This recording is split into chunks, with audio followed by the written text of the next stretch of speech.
Welcome back to another episode of What's the Point, the show where we discuss varying forms of media and occasionally we actually get round to asking the question, what's the point? I am your host, Michael, and as always, this is my co-host, Matt. Give him a wave. Before we get started today, I'd like to address you, the audience. Feel free to rate this video in whatever way you think best. Thumbs up, thumbs down, just be honest. If you haven't already, subscribe to the channel and hit the bell notification icon. And if you're feeling extra generous, go ahead and share this video to your social media platform of choice. Heck, you could even phone your grandmother and convince her to watch it. If nothing, she'd just be delighted that you called. So, Matthew, what's the point of discussion for today's episode? Well, today we're going to tackle a really good and decisive topic, and that's Star Wars. Now, I'm sure we can both admit that the three original, it's fine. We're not touching them. They're awesome. We grew up with them. We love them. What we are going to discuss is the crap at either end of those three movies. We're going to discuss prequels versus sequels. That's kind of fair. I think there's some crap scattered around in the middle, in between parts as well. The Star Wars stories, for instance. But you want to just stick to the saga films? Yeah, I'm down for sticking to the saga films because I think that's got plenty to talk about. And if we naturally segue into the Star Wars story like Rogue One and Solo, I'm sure it's going to happen. But yeah, we'll try to focus on just the Skywalker saga, as they have now dubbed it. So do you want to get us started? Well, yes. Obviously, as kids, as kids, we grew up with the three originals. I remember having all three on VHS, and especially the Empire Strikes Back that we got from Nana's with Empire Strikes Back on the back. And we watched them to the point where the tape was near enough destroyed, like I'm sure many kids did of our that around our age. And then we waited years for another Star Wars film. And I know it was right in my young adulthood. I was in the Air Force at the time. And we got the announcement about the Phantom Menace. We all got mega excited. And we were hoping that was going to be the same magic that caught us as kids with the first originals. Now, I just want to touch my general thought of the prequels. And then I'll let you talk about the prequels, and then we'll go in depth in them, I think, and then we'll go on to the sequels. My general consensus of the sequels is, the prequels, sorry, was they were a good idea, poorly executed. And by that I mean, one, I think George Lucas did very well, and Lucasfilm did very well with the visuals again. Mostly, I'll say mostly. But I think he got tangled up in what made Star Wars Star Wars. The great thing about the originals is the story is very simple. Like you like to say all the time, it's wizards in space. But it's also just a general, very simple adventure story. The last thing I wanted to go see as a young adult was a movie about trade disputes, sitting around conference tables and talking. And that's basically what we got with The Phantom Menace. So my general feelings of The Phantom Menace was it was a movie we didn't really need. Did we need to see Anakin Skywalker as the annoying young kid? No. If they'd have started this, the prequel trilogy with Obi-Wan and Anakin, as good a character as Qui-Gon is, he could have just been a Jedi in the story. But if we'd have started where Attack of the Clones started, that to me would have been a better launching point. Obviously, things from The Phantom Menace that we all loved. Pod racing sequence was awesome. And then the Duel of Fates. But apart from that, Jar Jar was embarrassing.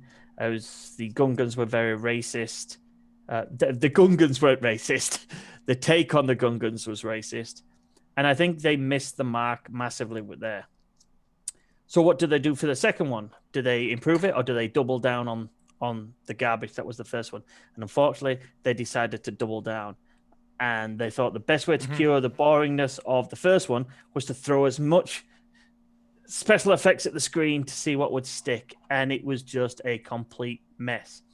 Now, I don't know about you, Michael, but in the line in a new Star Wars Episode 4, I'm not calling it A New Hope. 1977. Just Star Wars. The line where he says, "I fought in the Clone Wars, as did your father." Did you picture in your head that the Clone Wars was a clone army versus a robot army? That's a direct question to me. Yeah. Well, to be honest, I have to say that it never even crossed my mind. I mean, I'm too young to have been around when the movies were first released, but growing up with them, You didn't even think about it it. was just a throwaway line. Yeah. It was So, never it was never something that I even thought about. so for me, when we went down the line of a gigantic clone army versus robots, again, it was hollow. It left like a feeling inside that I wasn't. That's not what I was looking forward to. Now, George can say all he wants. This is what he had planned from day one. Bullshit. George, J.R.R. Tolkien, he is not. His script writing is not very good, as the prequel showed, because the dialogue and the general story is pretty boring.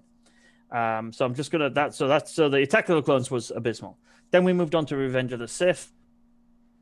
Again, visually, the opening sequence is very good. It's one of the better sequences in all the prequel trilogy. It's aged really well too, because that was what 2005. Yep. That's 15 years now, and it still looks amazing. And so the first part of it's really good. Then you have the middle bit where it gets stuck in the quagmire of the first two films, and then the transition. Stuck in the what? Quagmire. Like Quagmire. Yeah, the muck, the dirt, and okay. just led her down. And then the transition from Anakin to Darth Vader, as visually as appealing it is, and John Williams nails it as always, it's like that. It happens way too quick. But if you could take that out of your mind, and he's now turned to the dark side, the transition and how it ends, and how he's trying to ram everybody into the starting positions for episode 4, again, felt a bit rushed. So my whole thought of the prequel trilogy is some really good parts, some parts that have now become quite legendary movies, especially with John Williams' score, as I say. But as a general thought of the prequels as a whole, I wouldn't even give it a 5 out of 10. That's fair. Now, prequels was your formative era. Yeah. So what are your thoughts? Okay, so I don't remember a lot about the build-up. What is it now? That was 1999?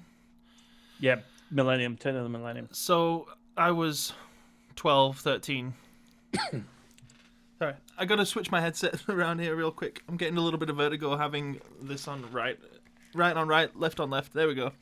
Anyways, so yeah, I was a tweener at the time, and I definitely was a big fan of like swashbuckling adventures, lightsabers, blast, blast, pew, pew.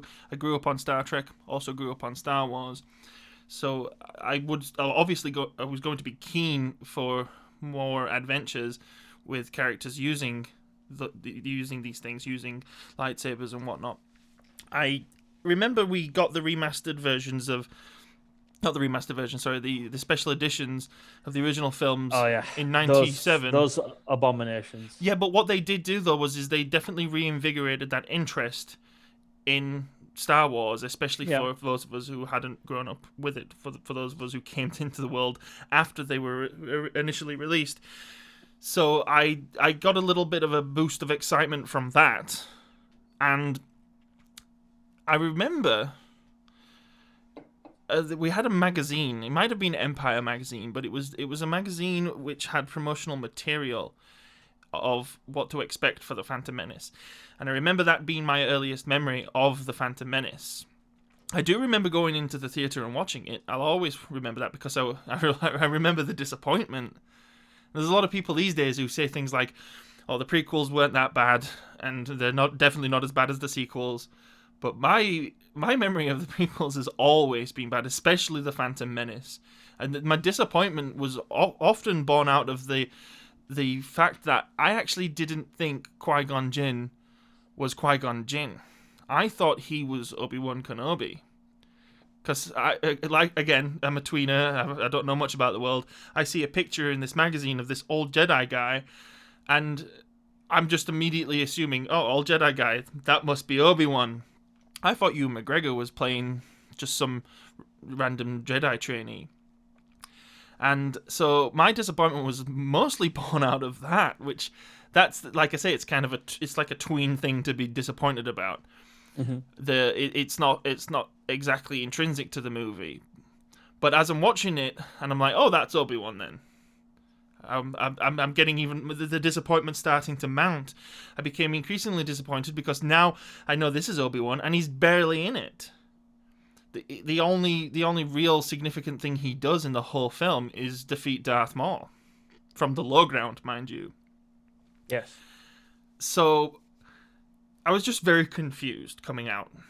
I remember a little bit of excitement. I remember fantasizing and obsessing for months about being Obi-Wan in that battle and fighting the guy with the dual wielding lightsaber. But again, as a tween, I was very much confused by a lot of the political stuff. I didn't know what any of it meant. Were you confused or bored? A little bit of both. Because you can't, so I get bored by it because it's boring subject matter, but I get confused because I don't understand what any of this political stuff means at that age. I'm a kid going in to watch a kids movie about space wizards, right? That's what I'm there for. And that's why a lot of the people in my demographic at the time loved the pod racing, for instance, which as a set piece is the finest moment in the movie.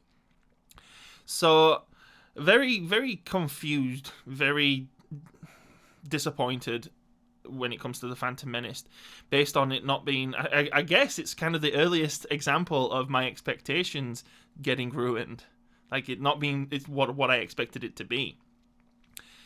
Like, I didn't even think about the Anakin Skywalker being annoying little brat because I was still an annoying little brat, right? Yeah. So he was there for my demographic. The things that really got me down about that film was I was really excited to see Obi-Wan Kenobi, young Obi-Wan doing his thing. And Old Ben, yeah. Old Ben, Obi-Wan. So when these things didn't happen, I came out of the movie just deflated, not knowing what to expect. Because and again, confusing in another way, confusing emotionally, because still the things you expect from a Star Wars movie on screen still happened. We still had lightsaber battles. We still we still had wars. We still had Star Wars, right? We still had the dumbed down Death Star attack, I guess, basically, when little Anakin flies into space and blows up the Trade Federation Now this is pod racing. Yeah, all right. So, but you see, this is why it's an interesting point of view, because how old would you have been at the time? I was 20? 20. I was 20, yeah. Yeah, so I feel like to you might have been more concerned with the plot elements being boring and weird and out of place. I was more concerned with not understanding how any of that applied. I wanted explosions and I wanted blasters, I wanted lightsabers, and I got that stuff. But I also wanted the story about Obi-Wan, and we ended up not getting anything. There's really no story. I hate to have to allude to one of my favorite YouTube channels, but Red Letter Media's Plinkett reviews sum it up perfectly for me, and that's why I love watching those reviews, because I never thought to be able to reconcile what I really thought about that movie until I saw those reviews, and it did make me feel like I'm a kid in front of the TV, and there's all this confusing, boring. I can't call it a story. Yeah, it's not a story. It's just confusing, boring dialogue that bears no consequence whatsoever on the grand scheme of things. So you started the topic by saying that in concept it was a good idea. I would go so further and say that in concept it wasn't even a great idea. No. What I meant by concept was the concept of let us see how Darth Vader became Darth Vader, because to me that was the story of the prequels. But that's not what happened. I know, but that's what I'm saying. But to me, the original concept of what I'm sure Lucas was thinking when he was thinking this, he wasn't thinking, how can I do a movie about trade disputes? And no, it was how Anakin became Vader with Obi-Wan engaged and the rise of the Emperor. That's to me what it said, and I think he got massively lost down the rabbit hole when he was trying to write a script because he's not a very good script writer, and that led us to the Phantom Menace, and then Of course. he's in too deep by the time he gets to Attack of the Clones. It's just a whole lot of people talking in ways that people don't really talk about. Yeah.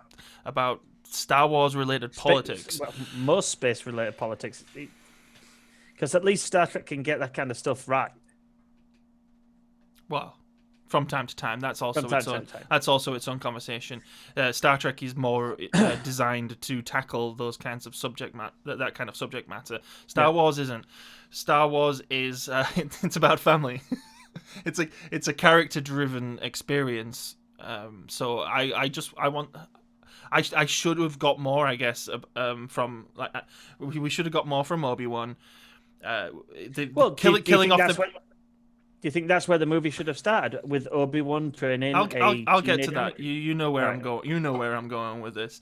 Because it's not just about Obi-Wan either. It's also brushing on the Anakin approach too. So the only hint really we get in the Phantom Menace of Anakin's change to Darth Vader is Yoda talking at the end about the dangers of training him. I sense troubles. Great fear. I sense great fear, and we sense troubles if you go down that path, and if we train him. Which is a stupid line anyway. Well, it's a contrivance. Well, we know that's going to happen. Yeah, and we don't need a character on screen turning to the audience and saying he's gonna turn bad, guys. He's gonna become Darth Vader. That's terrible. That's so like. You're just sensing fear in him. How old is the Anakin character supposed to be? Probably 10 or 11? 9 or 10, yeah. Same age as my demographic, essentially, right. at the time. You take any 9 or 10-year-old away from his mother and take him to a foreign country and throw him in with a load of adult soldiers, he's going to be cacking his pants. Of course there's going to be fear in him. See, I haven't even got into talking about the Attack of the Clones, man. I could. We're supposed to summarize, but I could keep talking about the problems with Phantom Menace all day. So, what I want you to do is then summarize 2 and 3, and then let's talk about how we feel about them now as adults. Okay, well, 2 to me was an example of George Lucas was like, he had this idea, obviously, of the Clone Wars. Just a throwaway line in the original movie, but it's like now, oh no, this is a big deal. We've got to talk about this. So again, as you say, in concept, not a bad idea. But that film ended up being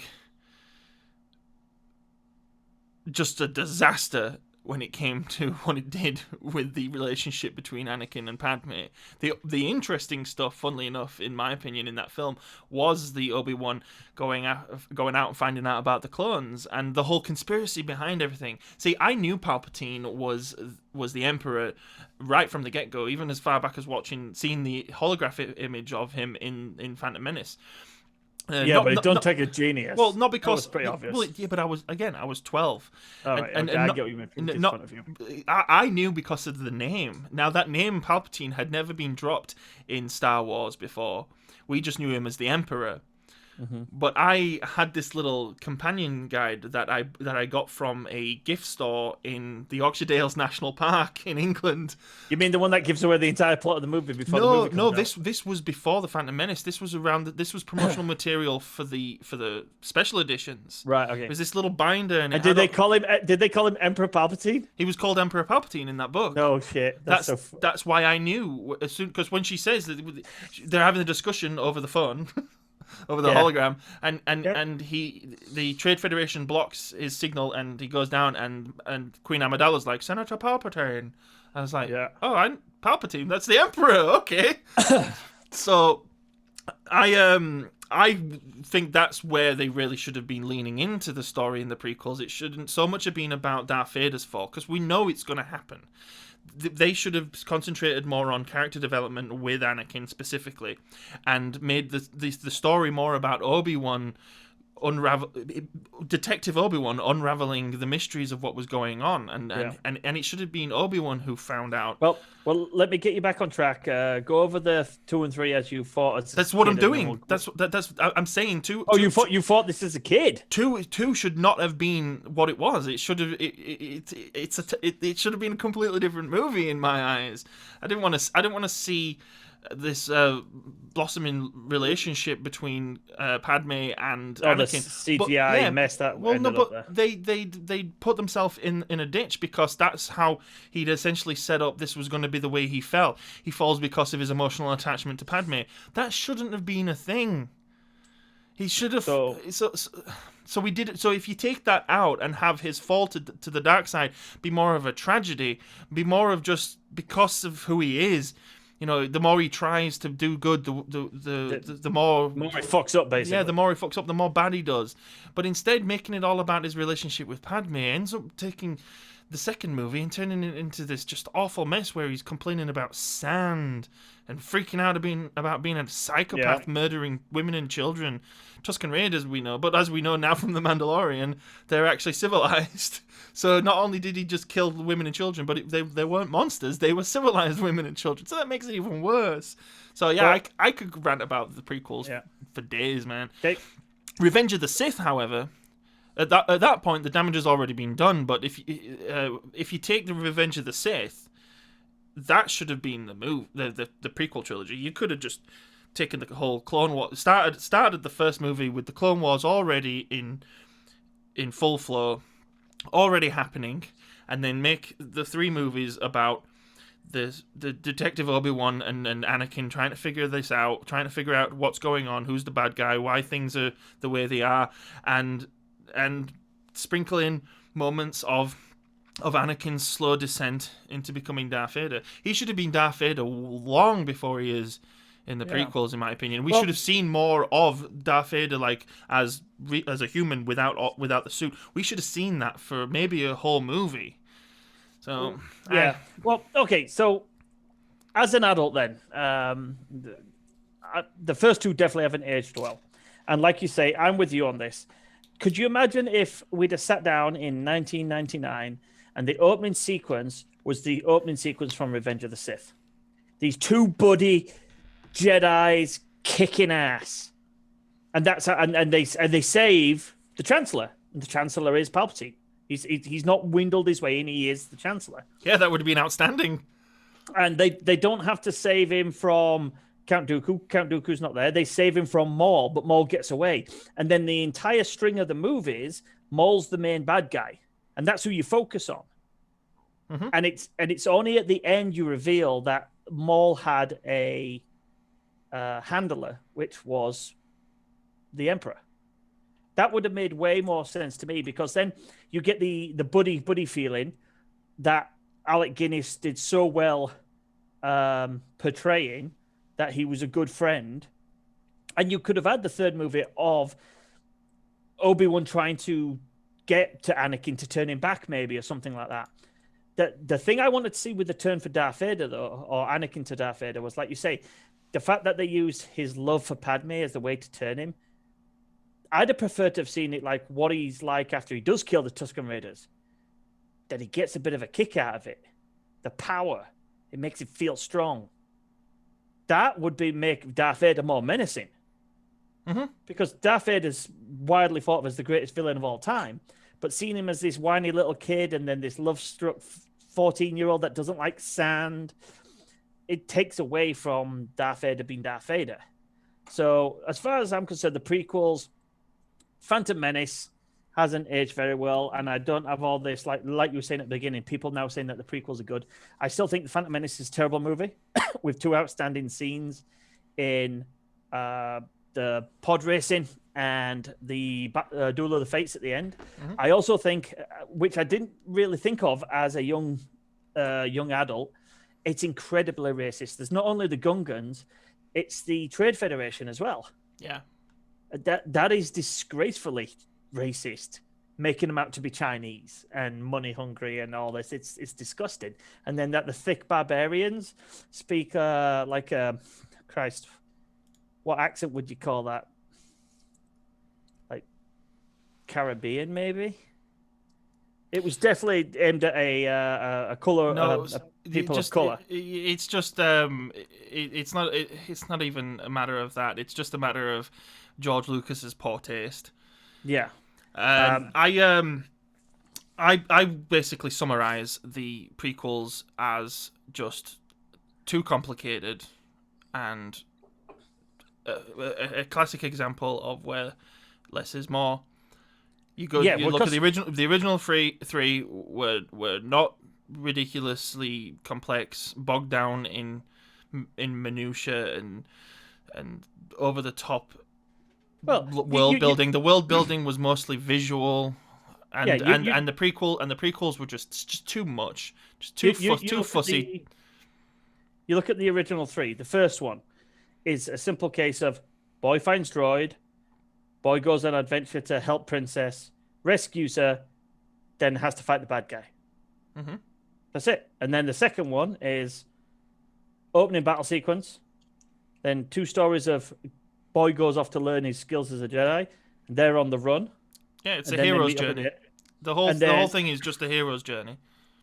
Yeah, you're right. That he tried to smash too much into movies that didn't need to be smashed. People didn't love Star Wars because of it being an in-depth story.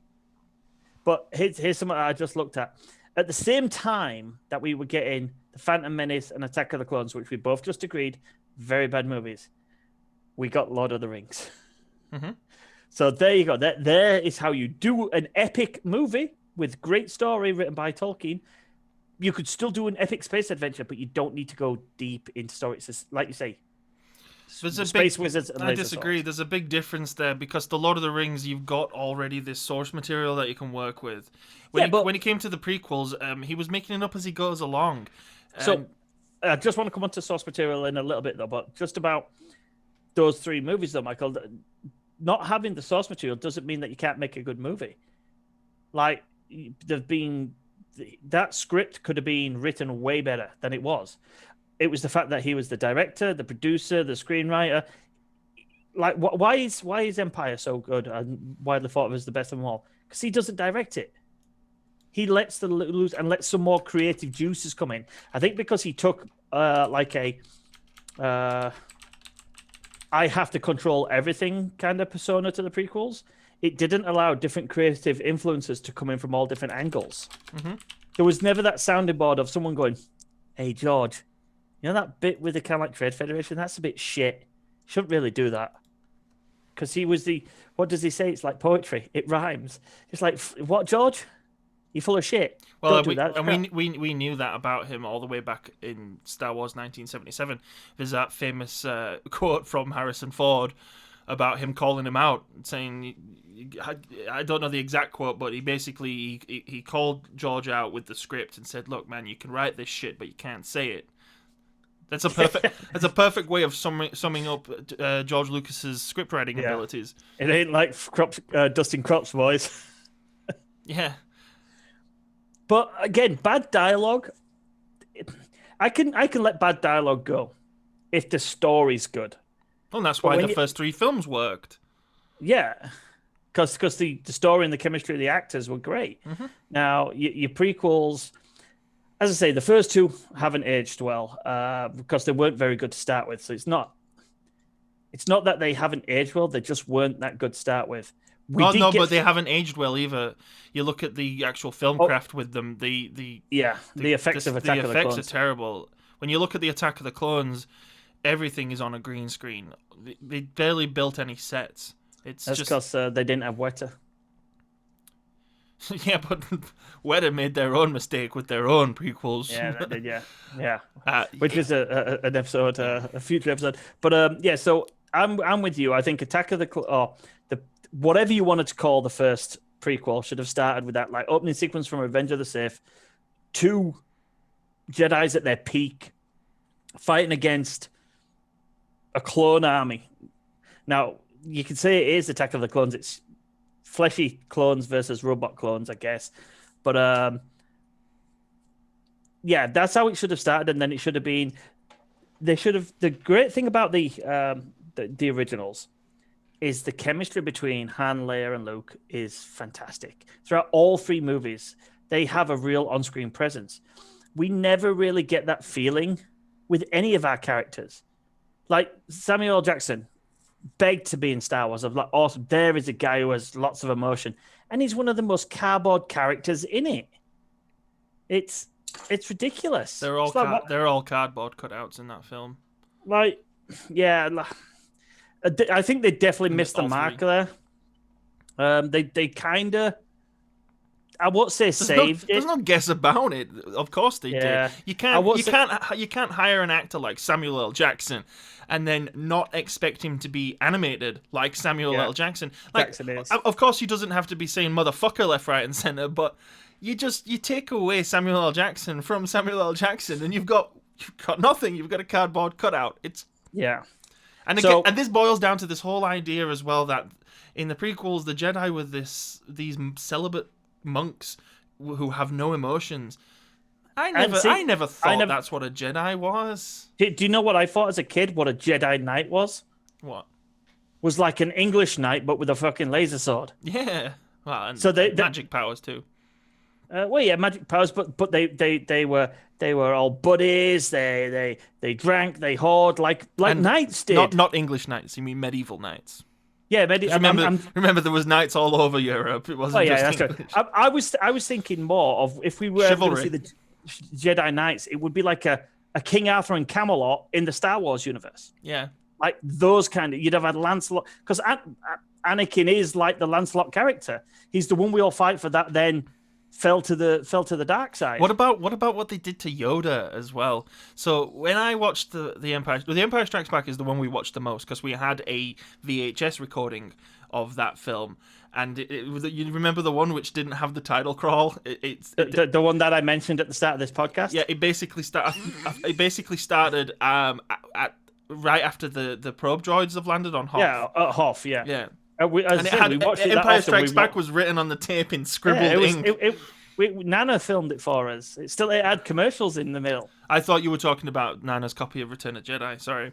No, Empire. If we watched it that much, we almost wore it through the magnetic tape. Yeah. So when I watched that film and saw the character of Yoda as a kid, I didn't think he was this speech impediment weirdo. Like, because he's not. Correct me if I'm wrong, because I'm sure there are moments in Empire Strikes Back.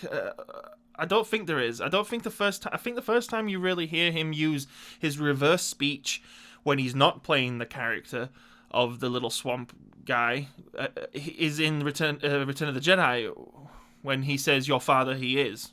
When he's like, "Is Darth Vader my father?" Yeah, like before that, in Empire Strikes Back, I got the impression he's just doing that because he's testing Luke. Luke doesn't know who he is. Yeah, he's making out like he's a simpleton, an idiot. Exactly. As soon as he reveals who he is, and he's like, "I cannot train him," and he starts talking with Obi-Wan and whatnot, he starts talking normal, like a normal person. Well, he says, think about it. He goes, "Yoda, you seek Yoda, not Yoda, you seek."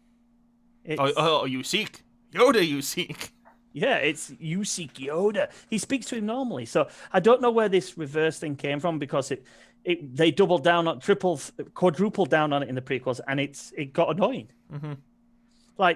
So I think we've talked about the prequels enough. I think we've established pretty well what we think. So sum it up.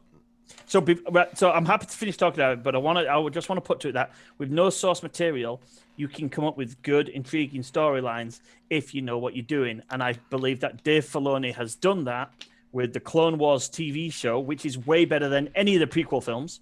You actually feel like Anakin and Obi-Wan are friends. Yeah, and it's funny to think if you think about it, he started off pretty poorly though with the Clone Wars movie.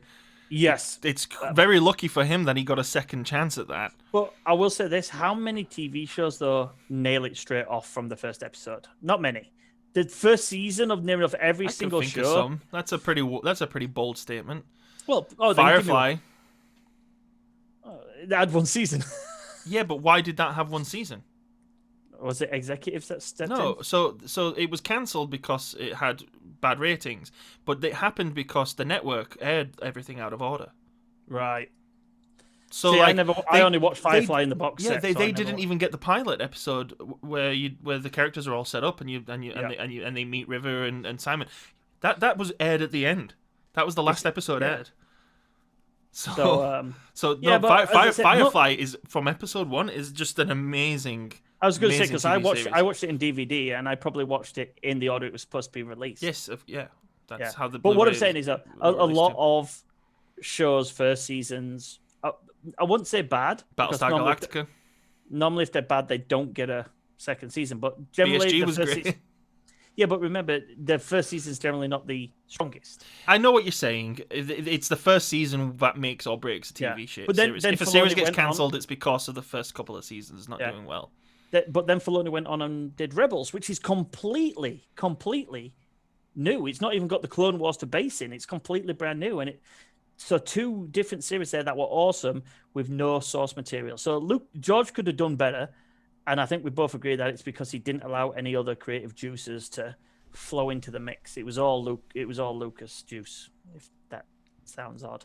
Well, there were people involved. He did have, excuse me, he did have other scriptwriters, and you had what was his name, Rick McCallum, was producing.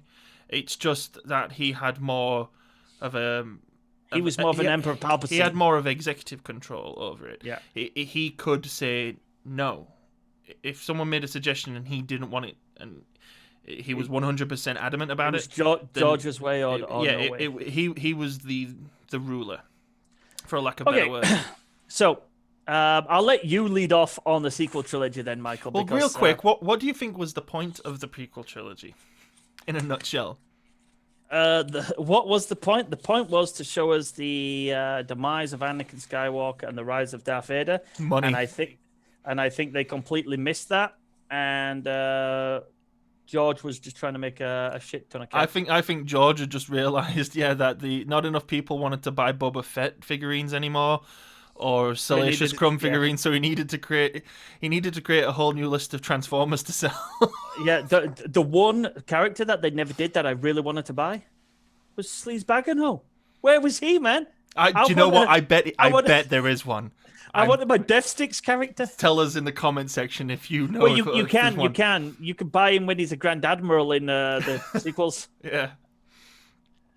All right. Well, yes. hold on. Do you want to know what I think the point was? Yeah, go on. What do you think the point was? I don't think he was planning on building up this saga. I don't think there was ever any desire to make sequels. I think there is a story that he had the plan all along, and because he's come out in the open and said he had his own ideas for the script, and Disney just ignored them.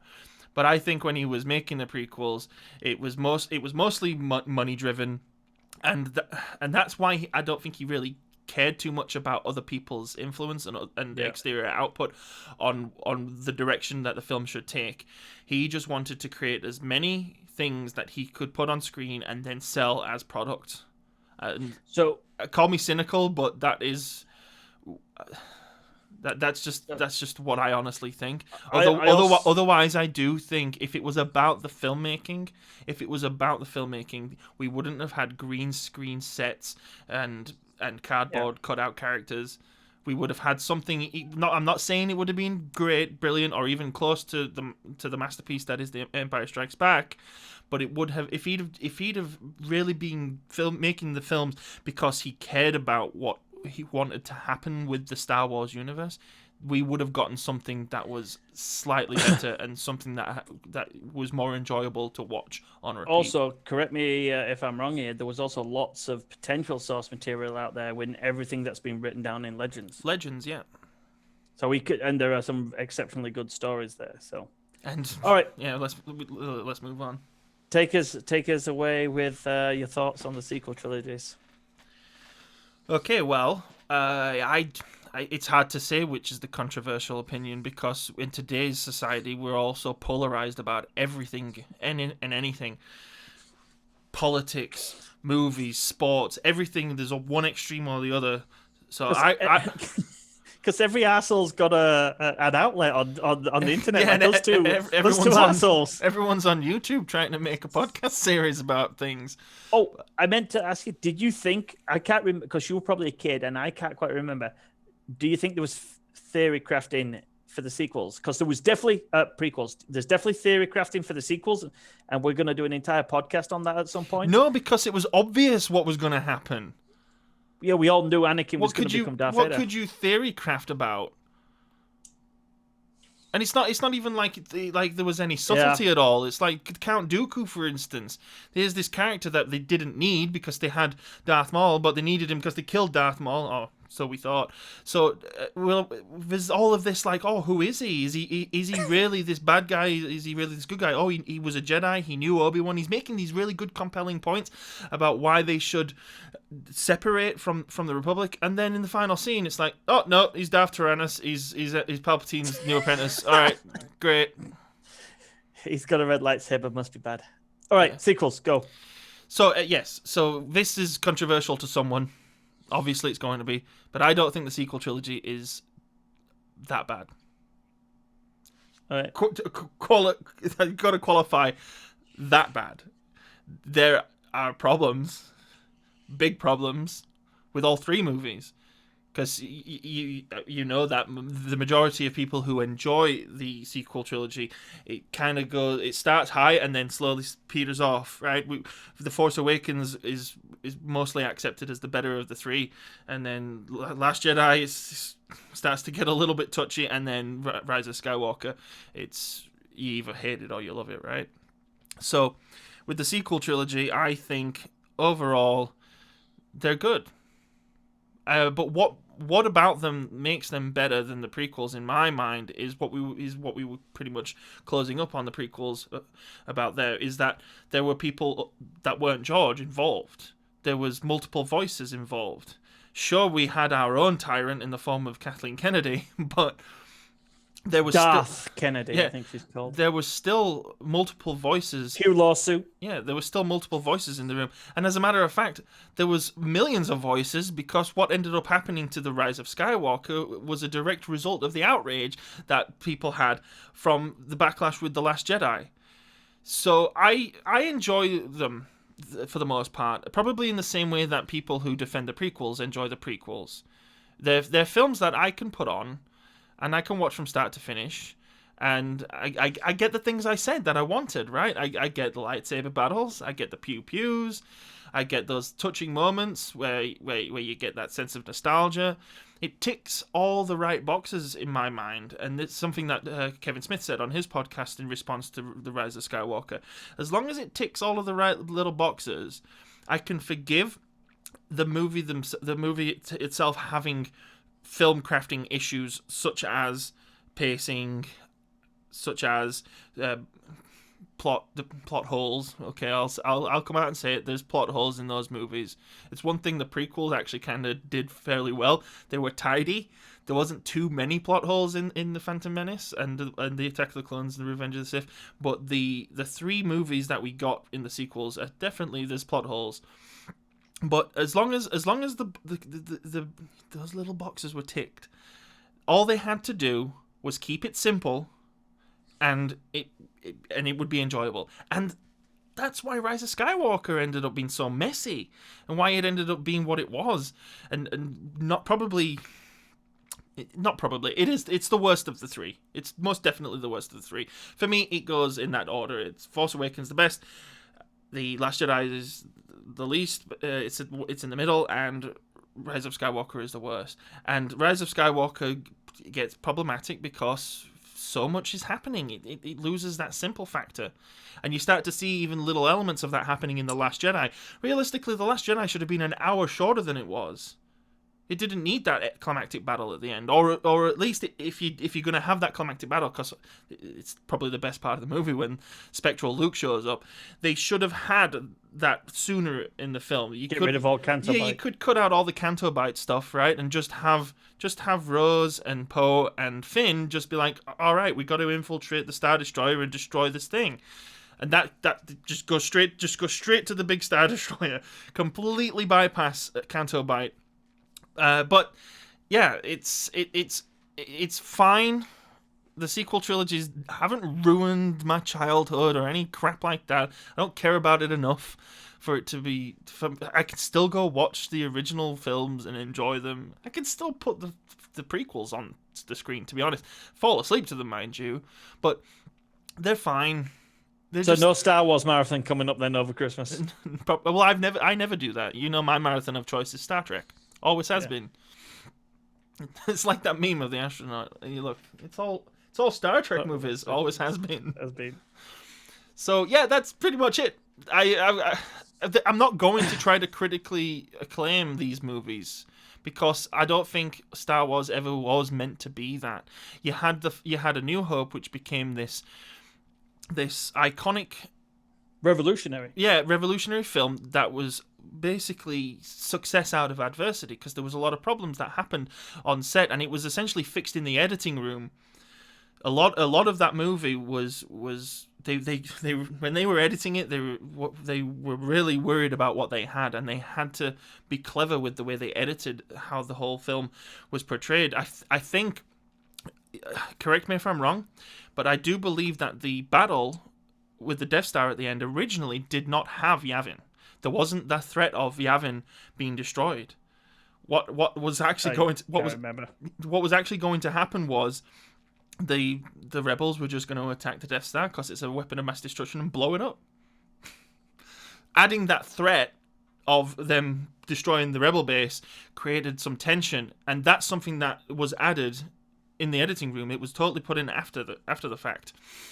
And so and so when you think about what really those three films originally were and what they were intended to be, it makes you realize that Star Wars it got out of control. Basically, it became bigger than anyone ever hoped it was ever going to be, and that has set the bar so high for a lot of people. Whereas to me, as long as it's not the Attack of the Clones bad, it's fine. That's why I can watch the Revenge of the Sith, and most of us have come out and said Revenge of the Sith's a fine film. I personally start watching the saga from that point and ignore the first two.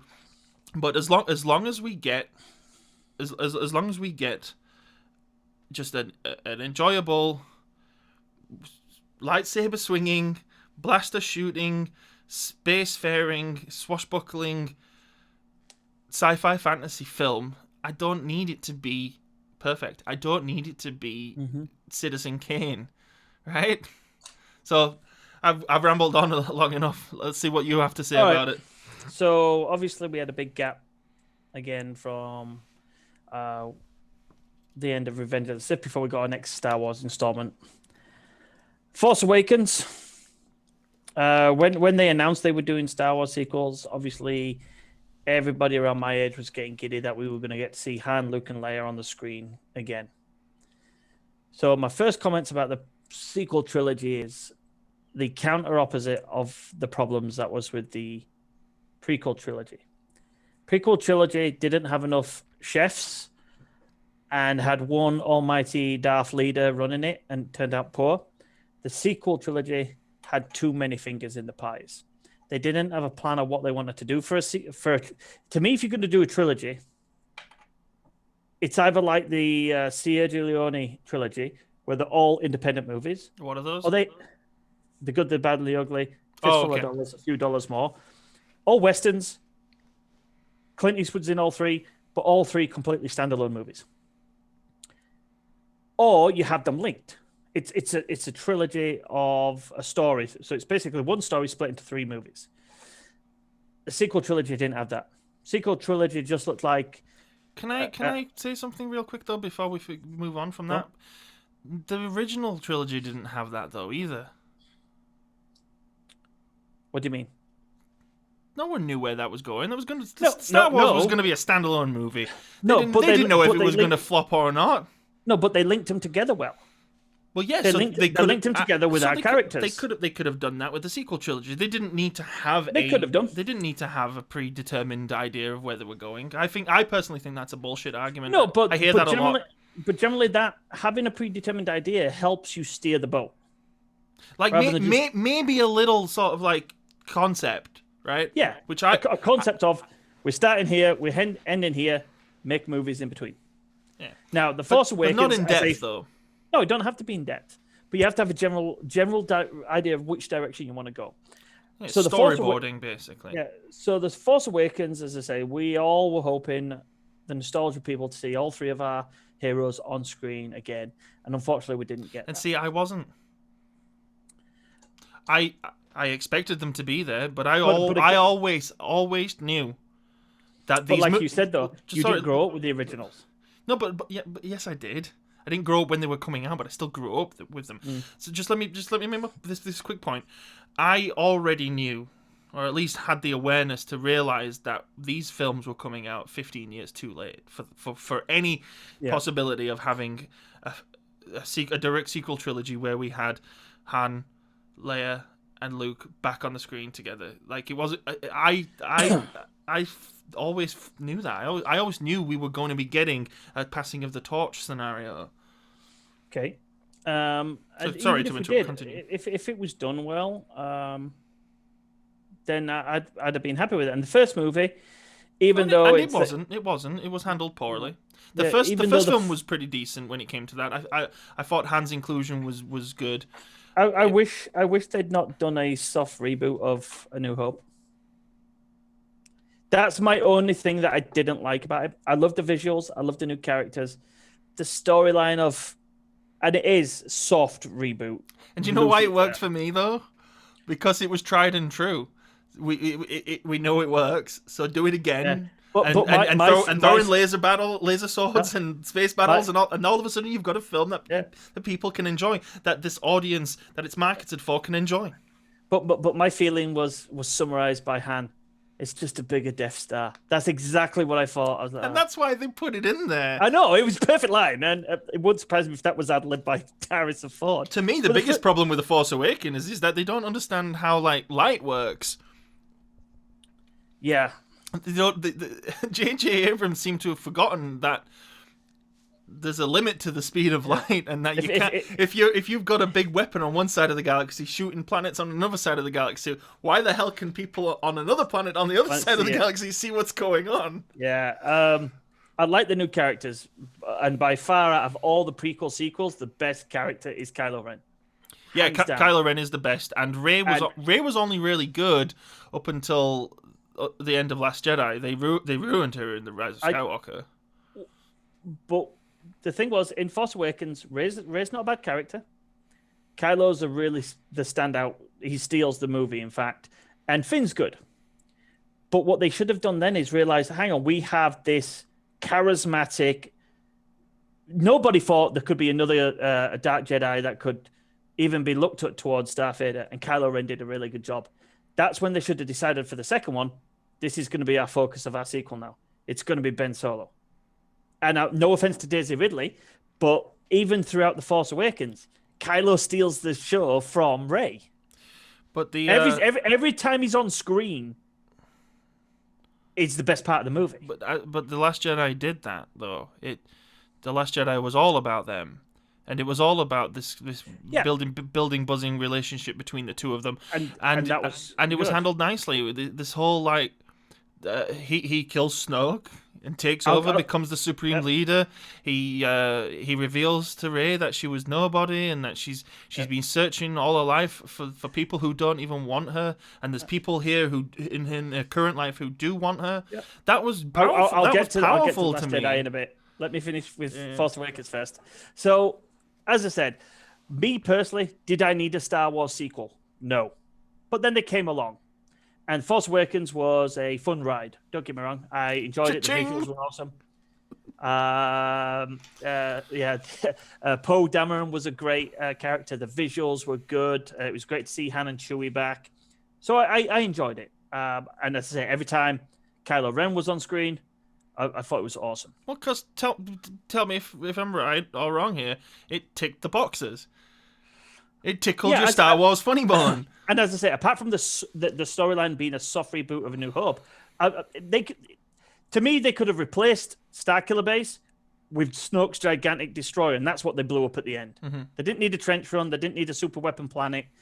If they got rid of that little bit, I'd have been more than happy with it. But I liked the interactions with Finn and Han and Chewie. I liked the music was phenomenal. Again, I can't blow enough smoke up John Williams' ass. I just have to make a quick disclaimer. This is going to be a pretty long episode. Oh yeah, God, let's talk about it. So yeah, it ticked all the boxes. There weren't that many lens flares, which JJ obviously he had his box of lens flares and he kept wanting to put them in, and people were like JJ. Force your limit, dude. Lucasfilm had a department dedicated. They were the department of anti-lens flare. Anti-lens flares. It's like your job. You have one job, and you've got to make sure you do everything in your power to limit the amount of lens flares JJ puts in this film. Okay, even if you have to do it behind his back, make it happen. Yeah, like you said, it ticked all the boxes. We had the Millennium Falcon, we had Han, we had lightsaber battles, we had 2, 3, 4 really good new characters, and the actual suspense of not having Luke Skywalker in it had me fooled all the way to the end. When the blue lightsaber goes flying on, I expected Luke to catch it, and it wasn't. It was Rey. At that point, I was like, oh. And then the Star Wars, the Twins Binary Suns music comes in, and now we're going to theorycrafted. I'd had that spoiled for me by Reddit. Oh, do you? Yeah, all unfortunately. Right. So you hear the music that's predominantly used with Luke Skywalker now being used with Rey. That's all of a sudden now theory crafting. Is Rey a Skywalker? Is Rey, and that's another rabbit hole that we start going down. So first film, Force Awakens, was okay. Then we got into The Last Jedi, and it's really funny. You know what my initial thoughts of The Last Jedi were all the way up until Rise of Skywalker came out, and they were. What were my thoughts? I don't know. You tell me. I'm not a Jedi. I can't read your mind. Yeah, it was that. It was a okay film with bits where I just wanted to smash my head into the screen. And I'll tell you why. I love the way Rian Johnson films movies. He has a very good eye for cinematography. Mm-hmm. So that aspect of the movie is beautiful. It's really well crafted. I love the fact that Luke Skywalker was a grumpy old bastard, especially when we found out why. Because a lot of people said they didn't like Luke being this grumpy old recluse and all that. But then when you think about it, why he went into it, and the shame he must have felt that he almost murdered his nephew, that's probably something really, really hard for someone like Luke Skywalker's character to live with, which is why he went into a deep, deep depression. When it boils down to it, Luke Skywalker is suffering from depression. That's why he puts himself away, and he doesn't want to have anything to do with anyone in the world. And he goes out and lives on the Octo. Is it Octo? Act 2. Act 2. So that whole side of the Luke Skywalker thing, I liked.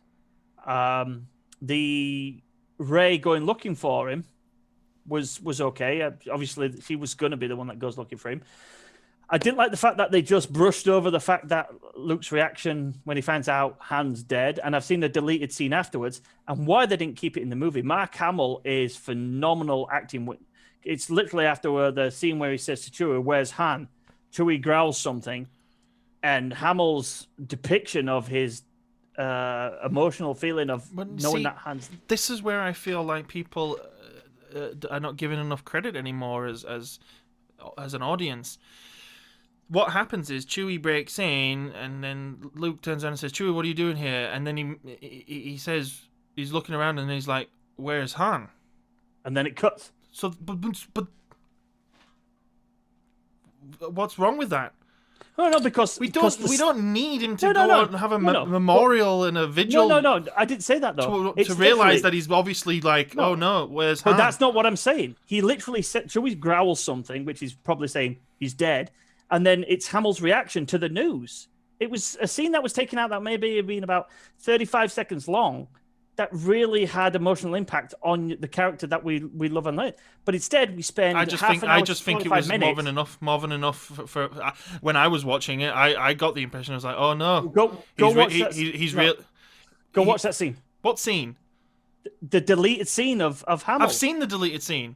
It's just these details. I don't need that scene to realize that in that moment Luke's making the realization. No, but I didn't say that though. I didn't say that. I said I wanted to see that because it was a great piece of acting and an emotional piece of acting from one of the characters I wanted to see. What I didn't want to see is Finn and Rose in Harry Potter land in space. But you could get rid of that too.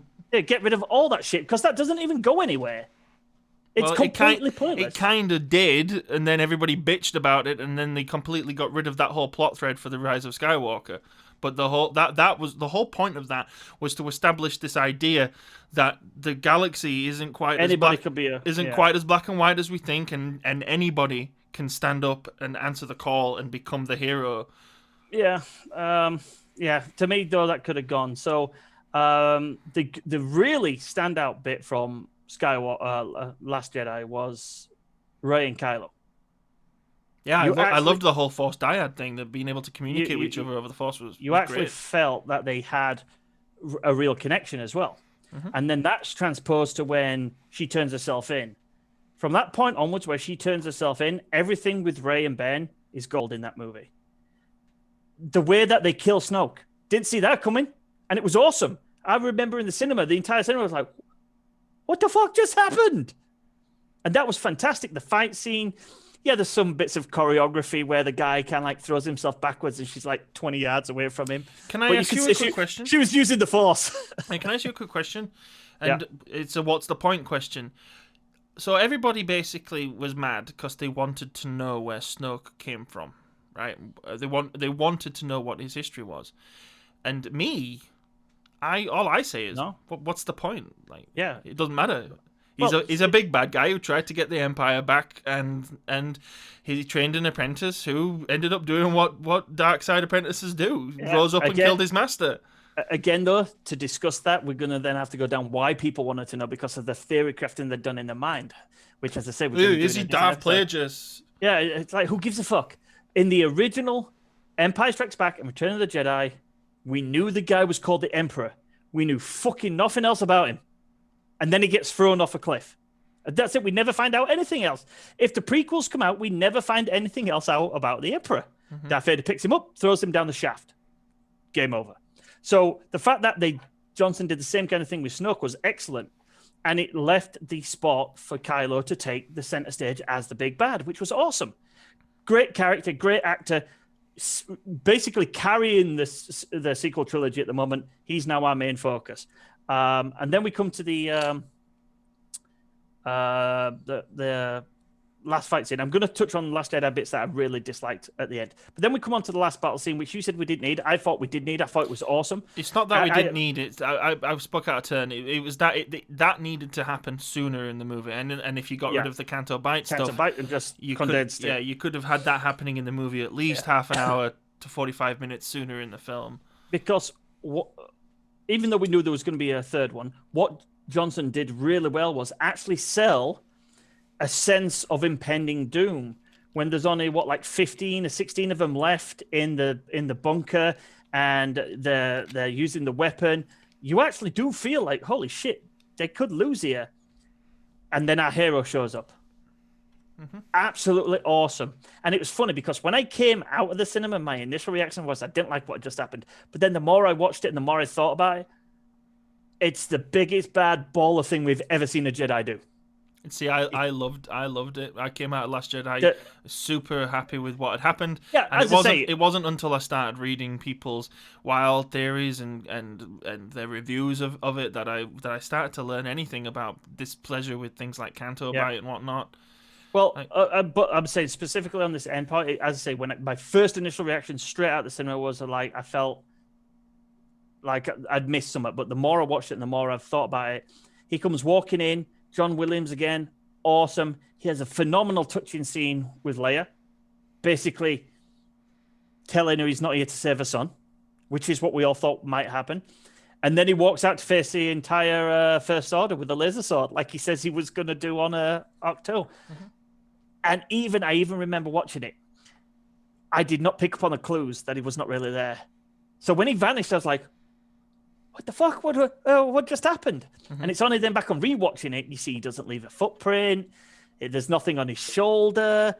Yeah, and that's good. It's good filmmaking. Yeah, and I say Johnson did phenomenally well. There's nothing like that there's no subtlety like that in the prequels. No. And then you see that he's actually still on the island. He's projected his living essence, and then again, I didn't realize until I watched the second time, he's projecting what he thinks he looks like in his mind. He looks younger. He's not got grey hair anymore. He's not got a grey beard. What I read was that he's doing that on purpose. He's projecting himself in a way that he looks like when Kylo last remembers him. Yeah, as a way to play on Kylo and put Kylo off guard. And Adam Driver's selling her that scene where he says, "I want every gun to target that." That it does. When he's like more, that could have felt very no, but he didn't. Driver sells it. Shit! We didn't even talk about that. No, but that's I've repressed it. Yeah, but do you see how that scene could have turned into that very easily? But he doesn't. He's such a good actor. Well, no, because that scene was. But so let's talk about that real quick. The problem with the no in Revenge of the Sith is nobody. You know those memes where it's like nobody, absolutely nobody, and then something ridiculous. That's that meme to me. It's like nobody in their wildest dreams ever wanted to see an emotionally stunted Darth Vader, like Darth Vader in the costume Darth Vader, screaming a no, like a melodramatic no. Nobody wanted that. No, so what I'm saying though is that's how that bad script writing and bad acting turned that scene. If he'd have just gone at that point, it's not just bad script writing and bad acting. The acting's fine. It's just bad. It's a bad idea. No, yeah. So what? Let me finish. What I'm saying is, I'm correcting you though. No, at that point, if instead of him going staggering and going no, if he'd have used the Force or his new lightsaber and just ripped the shit out of everything, like violently, like he did when he killed the Tusken Raiders, that would have been an acceptable response for Anakin Skywalker. That scene should have happened the way it did, minus the no. He should have said, "Where's Padme? Is she all right? Oh no, it seems you killed her." And then he's like angry and he starts fucking wrecking everything, destroys. Do you know what? And then he stands for a second and then just walks out. That's what should have happened. If he'd have started wrecking that stuff and also started force choking the Emperor, that would have been silly. I've seen the scene where he forced. I would have had to make a movie. Make a YouTube video entitled "Silly Moments in Great Films" and use that if that happened. But the Adam Driver thing could have been so easily bad actor turned into a similar sort of goofy scene, but he nails that. And even the comic timing, I think a lot of Hooks' comedy was timed. It's totally in character for him to behave that way. He's behaved that way throughout the sequel trilogy to that point. Yeah, I never said it won't. Are you even listening to what I'm saying? Yeah. I'm saying if that was poorly acted, it could have come across as comical, but it didn't. Driver again steals the scene with his acting. How would it have been poorly acted exactly? I'm struggling to follow what it is that makes that. Think of another actor who's more cardboard who couldn't have sold that emotion. So, like, let's say Aiden Christensen did it. Yeah, exactly. So that's what I'm saying. That scene could have been gone from. Could say that about anything, though. Yeah, but there's certain scenes where you can get away with bad acting, but that scene specifically had to have pure. It'd be like if Tommy. Okay. Hold on, I've got to say this. It'd be like if you had Tommy Wiseau playing Michael Corleone in that scene, and he'd be like, I know it was you, Fredo. You broke my heart. But you could not. You did. Yeah, you could say anything's would be bad if it had bad acting in it. Okay, let's put it point to a part where Driver loses his shit and it doesn't really work. Force Awakens, where he smashes up the thing with his lightsaber, that doesn't really work. I thought it was fine. Especially when he's like, anything else? It comes across as a petulant child, whereas that is actually very emotional. And as I was going to continue there, is a lot of Hooks' comedy falls flat. Like definitely. But at that point, his comic timing's really good. Well, and at that point, though, why is he a comedic relief all of a sudden? No, I don't. But that's what in Force Awakens, he's supposed to be this ruthless, tyrannical guy, and all of a sudden in the Last Jedi, now it's I'm saying here's the problem. So far I've been talking up the sequel trilogy, so that was one big problem with the Last Jedi. Out of nowhere, this guy was his comedy was rubbish, except in that scene where it wasn't overtly comedic. It was good comic timing where he's like, well, it was within him. It was within character, so it worked as a joke. So you've got that bit, then you've got Rey shows up, rescues them, and then we get the what's it called? The sense that anybody could be a Jedi, which I didn't really get. What it said to me was there are still Force sensitive people out there. Not Jedi or Sith. There are other Force sensitive people in the Well, galaxy. it's that too. That Yeah, it's like a scene can say more than just one thing. yeah. It's basically saying that there's more Force sensitive people out there, and you don't have to be born of any lineage to be the hero or to be the Force sensitive people. Okay, so now I want to go over the bit. So Oh God. The last Jedi. I'm not coming on Rise of Skywalker yet. Oh, so thanks. the last Jedi has parts that I absolutely hate in all Star Wars movies. We all know how I feel about Canto Bight. It's a complete waste of time. And people say Rose Tyler wasn't treated nice in Rise of Skywalker. Tico. She did. Rose Tyler's what's it called out of Doctor Who. She wasn't treated well in Rise of Skywalker because she didn't get enough screen time. She shouldn't have had any screen time in Last Jedi. It was a pointless character that we didn't need. Finn should have been with Poe and balls to the wall. Like, well, so, can you think as a way to sort of defend that point? The sort of example of that from the original trilogy, like introducing us to a new character, Empire Strikes Back, Lando. So he's introduced in a way that he's introduced later on, right? He's introduced later on, and like in the third act of the film as also kind of this like complex like.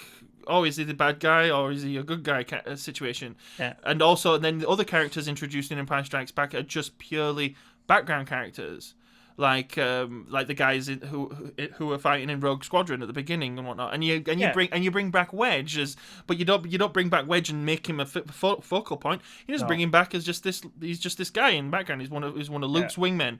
Whereas in Last Jedi, Rose Tico's thrown in at the very beginning and like literally thrown in your face as, hey, this is the new character now. She's going to be on the screen. You got to like her. There was no real reason for her being there. And don't get me wrong, the hate that she got from that movie was not deserved, and anybody that showed her hate is a complete scumbag. What happened to Kelly Marie Tran as a result of that is complete disgrace. Unacceptable. Anybody that did that should feel ashamed of themselves and stop that shit. But so anyway, we've already talked about Hux's comedy. There was no need for it. It was out of place. I understand he's stalling and all that. What does he say? He's something like he's jerking you or something like that. No, when he's what's it called? When he's tooling with you. That's it's when he pulls the "Yo Mama" joke on him. Yeah, but Poe Dameron, however, though, is what you do is you have that doing that with the Dreadnought captain and not Hux. Yeah. So. Because that Dreadnought captain is going to die instantly anyway, so you get a bit of comedy from Poe and a character who's instantly dead. So the comedy in the sequel trilogy needed to come from the relationship between Poe and Finn. Yeah. So you've got that part. Then you've got a part that I really hate, and I'll tell you why I hate it because we've discussed this at length. Is the Leia Mary Poppins scene? You've told me what you thought about it, and the fact that how you see it using the Force. To me, it could have been shot. The scene could have been done so much better.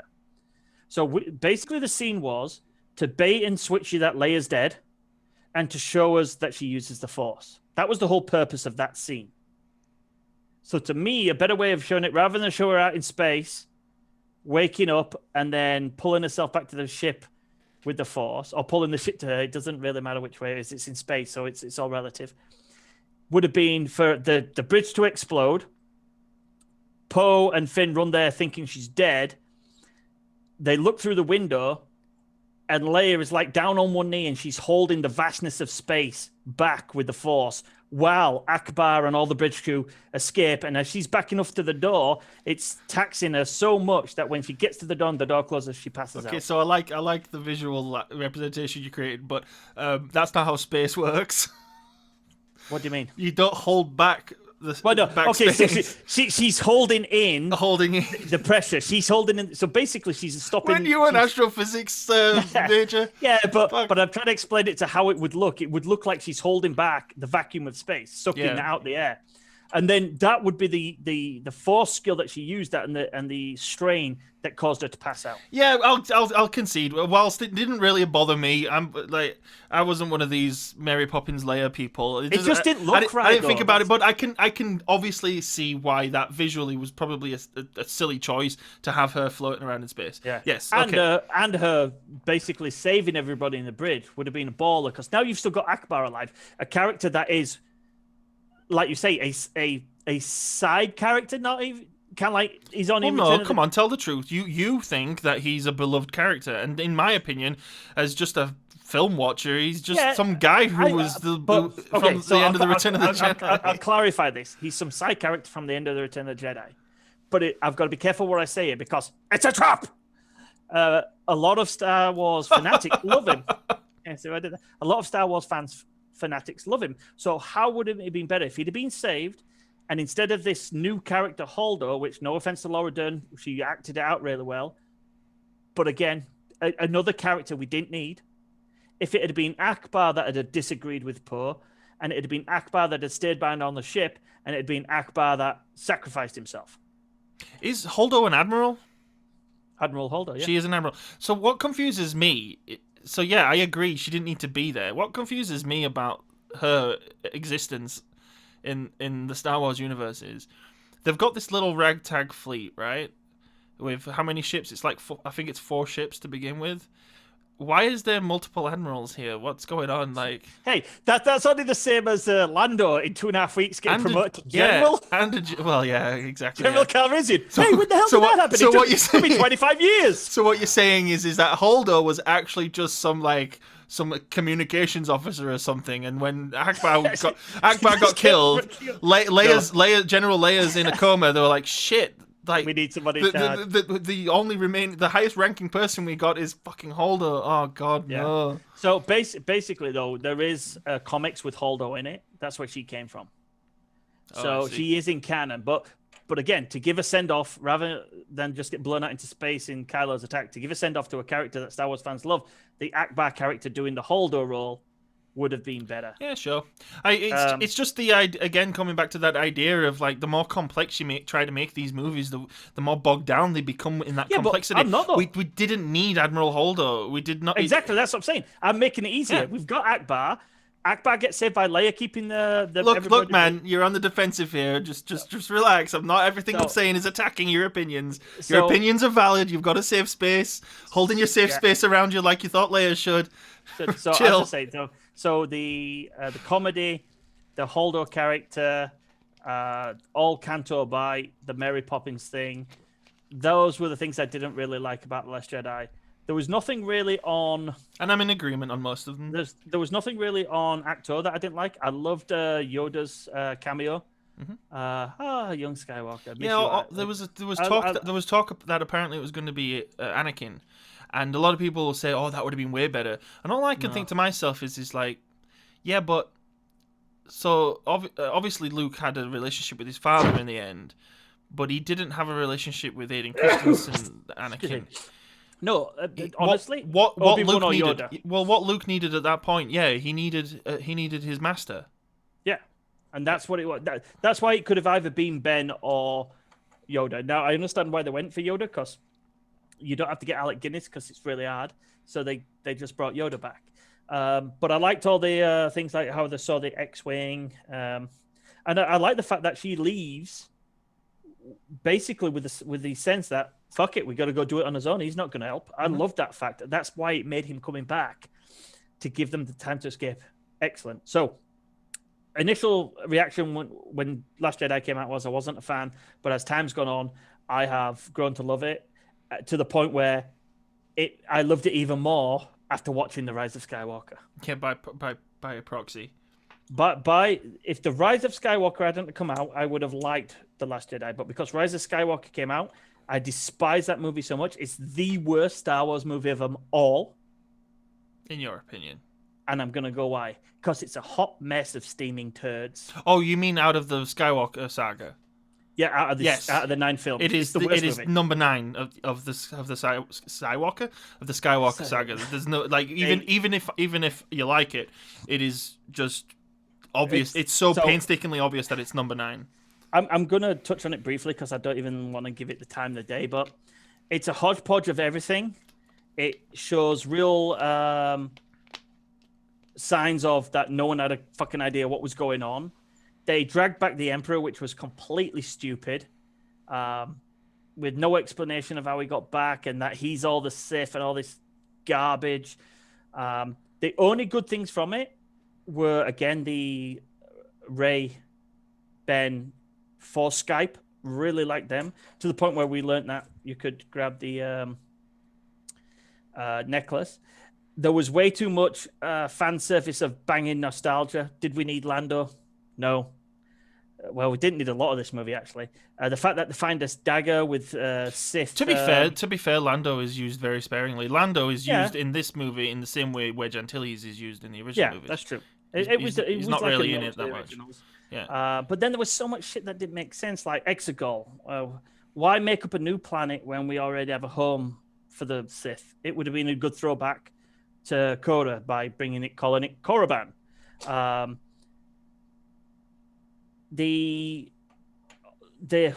forgot. You had the Wavefinder. But then this is the problem, because you don't like it so much. You've not even got the watched Sith it. dagger. I've watched this movie at least 3 times now. So the Sith dagger, the stupidest thing in Star Wars lore ever. The dagger itself's not stupid. It's just the way it's used. That you have to be stood in that specific spot in order to be able. And not only have you got to be stood in that specific spot, but at a certain time in history, because eventually wreckages crumble and collapse, and so if they'd have found that dagger 200 years, the remembrance of the Death Star would have been different. It was completely stupid. So there was that part I really hated. Introduction of another pointless character in the girl who might be Lando's daughter. See, I find her to be like the Wicket, basically, of this movie. I thought she was used enough, and she's introduced later in the story as well. She's used enough as a sort of way to bring back this idea of Finn and former stormtroopers who have been freed themselves from the First Order, coming together to help take down the First Order. I thought it was fine. There was the 2 bait and switch deaths, which would have been way better if they'd have stayed dead. The Rey blowing up. You just didn't do it. Oh no! Like, honestly, when I was watching the movie and Rey blows up the transport, and they react like Chewie's dead. Yeah, it's shocking. I was like, "Whoa!" They killed off Chewie. That was awesome. That would have been really good. And then, literally 30 seconds later, we see he's not dead. Oh, all right. And then they do the same thing with 3PO, saying that that scene was very kind of moving, but it should have been mainly directed at 3PO talking to R2-D2, because the other people in his room are not his friends. Maybe Poe, but he's only really just met Rey. He's only just met Finn. No, he's not. What do you mean? He's known Finn and Rey now for a couple of years. He meets Rey before The Last Jedi. No, he meets Rey in Force Awakens. Oh yeah, right before The Last Jedi, just as they land on the planet that gets blown up at the beginning. Yeah, a couple of years has passed. Yeah. Oh well, okay, a couple of years has passed.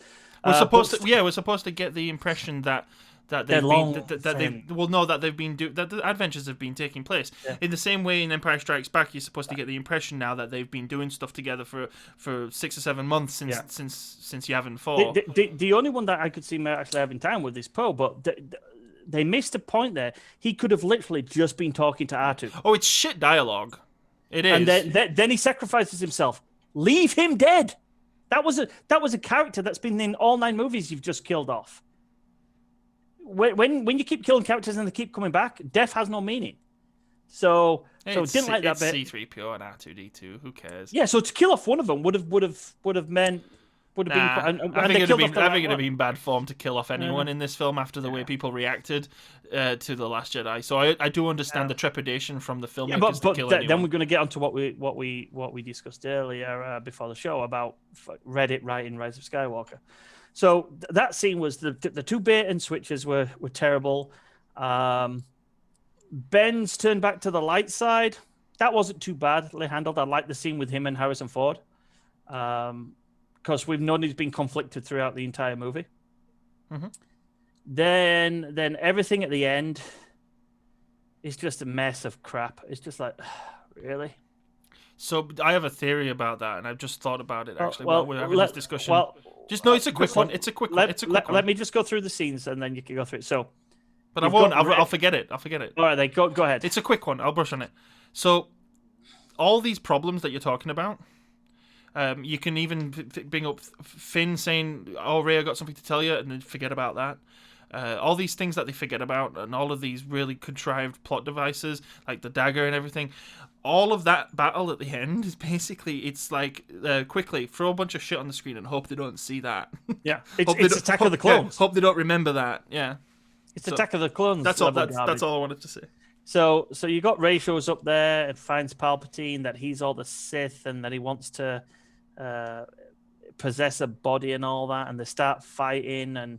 She gives Ben a lightsaber, which was probably the only cool thing out of the entire thing, because when you see Leia's lightsaber and he does the Force pass things. Yeah, the Force transfer, and that whole fight was pretty cool. Yeah, the Knights of Ren get put down like punks. But then... The Knights of who the fuck are they? Yeah, but then you got all these people... Then you've got all these ships that just appear. What is it called? The Final Order or something? With the sky beam, they went there. Disney went there again with a sky beam, and they've all got super laser planet killers on them. But even more stupid than all the ships, even more stupid than the sky beam, even more stupid than they've all got Starkiller weapons on them is they're all fully manned. That means every ship had a full crew sat under the ice. For how long? How long have they been on these ships? Where did they come from? Well, underneath that ice is where the construction's been going on. So that was stupid. And then Poe thinks they're all going to die, and you hear Lando's voice. There's another scenario of Star Wars people don't know how space works. Mm-hmm. To get all those ships in that time to come through that little alleyway that we were told was very hard to navigate, it's just like... So we said it was really hard to navigate. If you didn't have the Wayfinder, you couldn't get through. Oh, get rid of that. We don't need that. We need a scene with lots of ships. We got to get the Ghost in here. And we got to get this. That's fine. Oh. That's fine in and of itself. Star Wars has never been accurate, really, when it comes to 12 parsecs. Hyperspace is just a means to get you from A to B in the Star Wars universe. The problem is the sheer number of things. In 15 minutes, he literally couldn't have called them all those in 15 minutes. Well, but it's also it just visually looks awful. But you know why they had to do it? They had no choice because they've got millions of fucking Star Destroyers. We've got to have millions of Rebel ships. Yeah. It's just it's not good. So that was stupid. Then you had the horses on the side of the Star Destroyers, which just didn't look right or work. And that didn't bother me. Sure. Then you had the final fight scene where Emperor Palpatine in all these years hasn't realized that when he uses his Force lightning, if it's deflected with the lightsaber, it starts to kill him. No, my only weakness. He should really just go, stop there. I'm not going to do that one this time. And why is it always Force lightning? Like... Is that the Sith go-to? Is that the limit of their power? Think about it. If he's that powerful, he could have gone, no, neck snap. He just broke her neck. But she gets two lightsabers, deflects it, and it's the stupidity that he doesn't stop. Mm-hmm. He literally kills himself. He's like, this isn't very good for me. I'm going to stop. Stop. Yeah. So that entire thing. What would have been cool, if you'd think about it, what would have been cool is if, given the fact that it was foreshadowed earlier when Rey uses Force Lightning, is as if instead of using the lightsaber, she drops them and she starts doing a Yoda, like when Yoda and Palpatine fight at the end of it, and she ends up pushing it back in his face and killing him that way. It's just, just a mess. They rushed and didn't think about anything because they were listening to the fans, man, and they should have just made the movie they were gonna make. We obviously hear Rey hears all the Force ghosts, and it's a good throwback. It's got Kanan Jarrus, Qui-Gon Jinn, Mace Windu, Anakin. Sure. It's good, but I've actually seen a really good fan edit where you see the Force ghosts behind her, and they actually help in the fight. Now, they don't physically get lightsabers, even though we know that Force ghosts can do it, but you actually see them using the Force on Palpatine. I just saw how it should have ended. Do that. Yeah. So I don't know. I don't know what you've seen. It's a fan edit of that, and you actually see somebody's edited into the flashes of the lightning. You'll have to get me a link to that. Yeah, it's really good. Alec Guinness, Yoda, Anakin Skywalker. Look, you can see them all. Yeah, get me a link to that. I want to see that. And then the last bait and switch death. So two ways this could have ended that would have been better for me is if Ben had come in, she defeated the Emperor and she gave her life to finally defeat the Emperor and she stayed dead. Now, that would have been the best option, but Disney's not going to kill off their lead character. No, okay, you know what it is, and I'm going to put this on record now that this is a video, but it's because this is a kids' film. Yeah. And for an adult film, like for a film aimed at grown adults, her dying would have been a significant impact, and it would have also given up this theme of having to redeem yourself and live with what you've done, and so Kylo would have moved on and lived and had to basically live the rest of his life dealing with what's happened. But this is a kids movie, and you can't kill your main hero. In a kids movie. I know. So that's how I would have wanted to stay dead. That's me personally as a Star Wars fan, and I thought that would have been written better. But let's say that's not what they did, and Ben had copied off her and brought her back to life. She brings him back to life and survives. Ben brings her back to life. They have this weird, awkward kiss. When does she bring him back to life? When she stabs him with a lightsaber. He's not dead. Well, she heals him, basically, is what I'm saying. Yeah. So then he brings her back to life. But that's not the same thing. Okay. I imagine healing someone takes a lot out of you. I imagine bringing someone back to life kills you. So he brings her back to life. They stare at each other. They have that awkward kiss, and then he dies. That's the shittiest part. What had been better for me is if they didn't want to kill off Reyes, Ben brings her back to life. They could probably have the awkward kiss, but they both survive. The awkward quiz. The quiz of awkwardness. But they both survive. No, the funny thing about the kisses is the kiss itself's not awkward. It's actually telegraphed quite well, in my opinion. It's just it's one of those moments where when you think about it, you're like, the more you think about it, the more you realize, wait, was that a thing? Yeah, because I can't remember. Does she kiss him or does he kiss her? They go in for a kiss. If he kiss now to tweak this a little to make it fine is if he kisses her and then dies because he knows he's going to die. But again, they shouldn't have killed him off. And then at the end of it, she makes her own lightsaber, which is cool that it's yellow. She, for some reason, goes back to Tatooine, which is weird because... Well, she's never been there. Well, one, she's never been there. Leia's from Alderaan. Luke hated Tatooine. So what would be a better way to end it off is if she didn't make her own lightsaber, but they went to pay homage and have the twin binary sunset finishing, and it was her and Ben. Ben had his mum's lightsaber on him, and she had Luke's. And then this is how they should have ended it. That woman, so Ben should have been off in the background. She should have been stood on the hill because she's the lead character with the music playing. And that woman says, "What's your name?" If she looked over and she just went, "Rey." Roll credits. Done. The fact that she says Rey Skywalker made me want to put my fist through the friggin' cinema screen. Because you're not a Skywalker. You're a Palpatine. Yeah, but it was stupid. It was fucking stupid. Nah, it didn't bother me. And seeing the two Force ghosts, it'd have been better if they'd have seen if Ben and Rey had seen Luke and Leia. Can you please not be hyperbolic and use the word stupid to describe it? Because I'm sick of people saying stupid. It was shit. No. Again, script writing. Again, hyperbole. So she's not a Skywalker. Just be quiet for a second.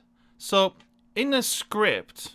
What makes good script writing is it internally making sense. No, internally making sense. Now, tell me why you think she chose to take the name Skywalker? Because she didn't want to be a Palpatine. Is that the only reason? All right, so do you want to be named after a Jedi Knight, or do you want to get rid of your name of your evil Emperor friggin' grandfather? So it's actually got in my opinion, it has nothing to do with either of those things. It's more symbolic of the fact that she never knew who she was, and she's choosing to be who she wants to be, and who she wants to be is a Skywalker.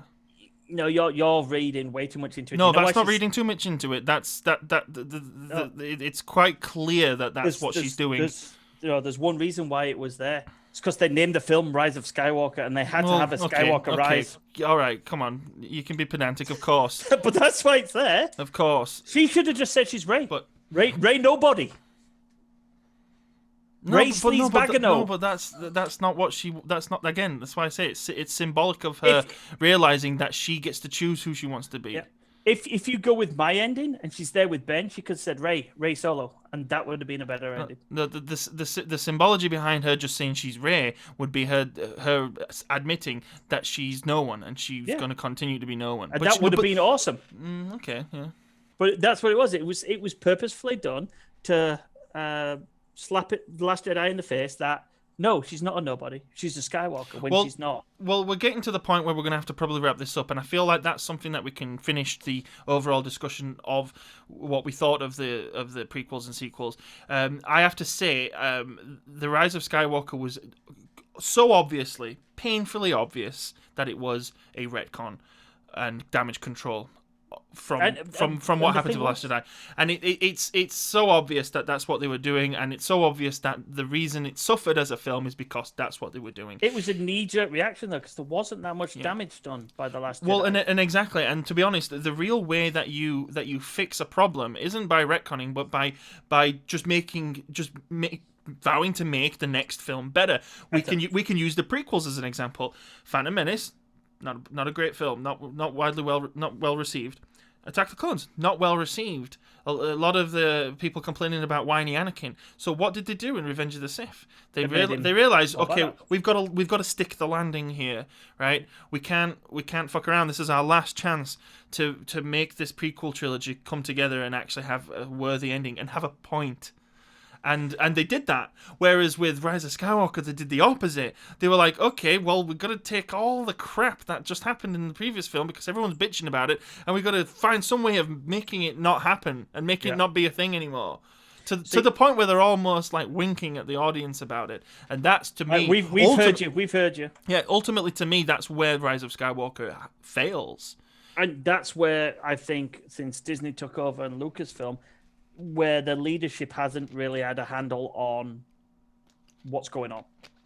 Like you said earlier as well, that what I'd like to look at the Star Wars is, it does this. It starts down here, then it does this, and then it peaks at Empire. It's a bell curve. Then it does this. It's a perfect bell curve. Yeah. Because 1 and 9 are by far the worst films. And then 8's way better than 2, but 2 is bad, but then 3, 6, 4, and 5. Yeah, that's a very good way. I just think they wasted the characters in Rise of Skywalker of Ben and Rey. They could have handled them so much better. And I don't know what the actors thought, because, as I say, you got Kylo, who was a badass, who should have been the actual crux of the entire sequel trilogy.